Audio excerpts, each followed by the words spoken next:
अध्याय 5। आदम की वंशावली यह है। जब परमेश्वर ने मनुष्य की सृष्टि की तब अपने ही स्वरूप में उसको बनाया। उसने नर और नारी करके मनुष्यों की सृष्टि की और उन्हें आशीष दी और उनकी सृष्टि के दिन उनका नाम आदम रखा।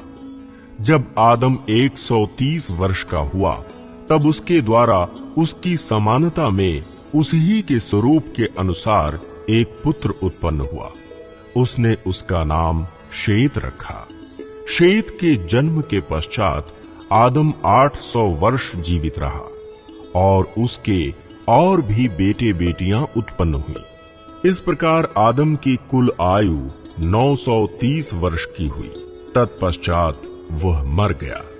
जब शेत 105 वर्ष का हुआ तब उससे एनोश का जन्म हुआ।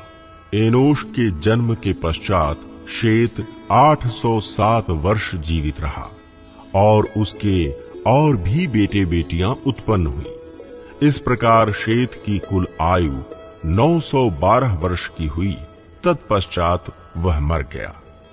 जब एनोश 90 वर्ष का हुआ तब उससे केनान का जन्म हुआ। केनान के जन्म के पश्चात एनोश 815 वर्ष जीवित रहा और उसके और भी बेटे बेटियां उत्पन्न हुई। इस प्रकार एनोश की कुल आयु 905 वर्ष की हुई। तत्पश्चात वो मर गया।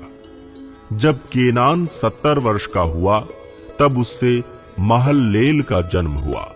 महललेल के जन्म के पश्चात केनान 840 वर्ष जीवित रहा और उसके और भी बेटे बेटियां उत्पन्न हुई।